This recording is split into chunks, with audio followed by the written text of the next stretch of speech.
नमस्कार दोस्तों, मैं हूं राजीव और आप देख रहे हैं अमानत नॉलेज। दोस्तों, आज हम जानकारी प्राप्त करेंगे कि किसी जमीन के कागजात में तौजी नंबर जो है पता नहीं चल पा रहा है। तौजी नंबर मालूम नहीं है, तौजी नंबर कैसे पता करें? तो दोस्तों, इसको जानेंगे और जानने से पहले आप हमारे चैनल पर नए हैं तो चैनल को सब्सक्राइब कर लीजिए और बेल आइकन प्रेस कर दीजिए, क्योंकि जमीन संबंधित नॉलेजेबल वीडियो मैं आपके लिए लाता रहता हूँ।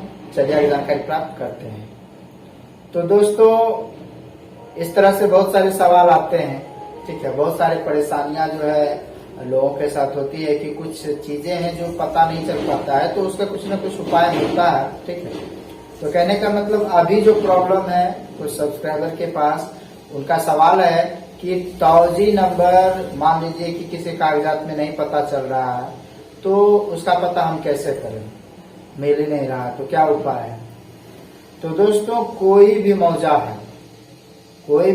है तो मौजा का एक थाना नंबर होता है।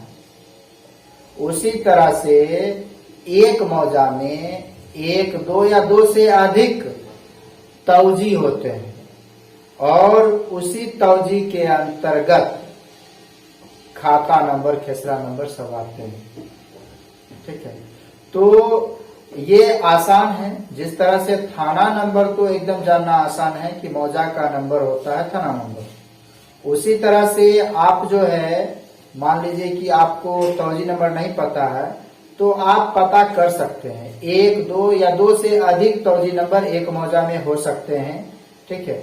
बहुत ज्यादा तौजी नंबर नहीं होता है जो परेशानी होगी, लेकिन बात आती है कि आखिर फिर भी कैसे पता करें कि आखिर वो जो तौजी नंबर इनका है वो परफेक्ट कौन सा है।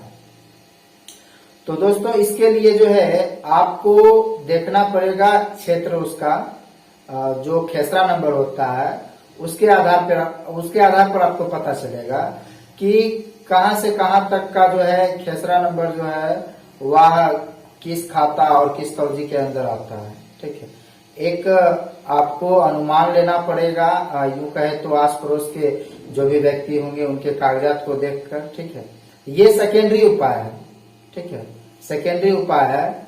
और इसे मैं सेकेंडरी उपाय बता के उसके बाद प्रथम उपाय में बताऊंगा कि कैसे उसे और आसानी से पता किया जा सकता है। तो ये जो है यूं कहे तो एक तो प्रक्रिया ये है कि आप जो है पता कर सकते हैं। और देखिए, ये सेकेंडरी उपाय इसलिए मैं बता रहा हूं कि अधिकतर फर्स्ट जो उपाय है आपको मैं बताऊंगा वो मतलब इग्नोर किया जाता है, इसलिए मैं सेकेंडरी उपाय पहले आपको बता रहा हूं, ठीक है। तो जो खेसरा नंबर कहां से कहां तक का खेसरा नंबर जो है वो टैली कर रहा है एक तौजी के अंतर्गत, फिर दूसरा तौजी के अंतर्गत किसका किसका खेसरा है, तो वो आप आस पड़ोस के जो जमींदार हैं, जो केवालेदार हैं, जिनके पास कागजात है, उनके कागजात को भी आप देखकर समझ सकते हैं और अनुमान लगा सकते हैं, ठीक है। तो एक तो प्रक्रिया ये है। दूसरी प्रक्रिया यूं कहे तो मतलब पहली प्रक्रिया वो ये है कि आप राजस्व कर्मचारी के पास जा सकते हैं, ठीक है, और जो है उनको यह जानकारी रहती है, ठीक है, कि मतलब कौन से तौजी में कौन कौन से खाता नंबर है, क्योंकि खाता नंबर के अंतर्गत ही जो है खेसरा नंबर रहता है। कौन कौन से तौजी के अंतर्गत कौन सा खाता नंबर है, कौन सा खेसरा नंबर है, उनके पास पंजी होती है, आप वहां से पता कर सकते हैं। तो दोस्तों, उम्मीद करता हूं कि अब आप समझ गए होंगे। अगर समझ में आ गया तो वीडियो को लाइक और शेयर करना ना भूलें। मिलते हैं नेक्स्ट वीडियो के साथ, तब तक के लिए अलविदा, थैंक्स।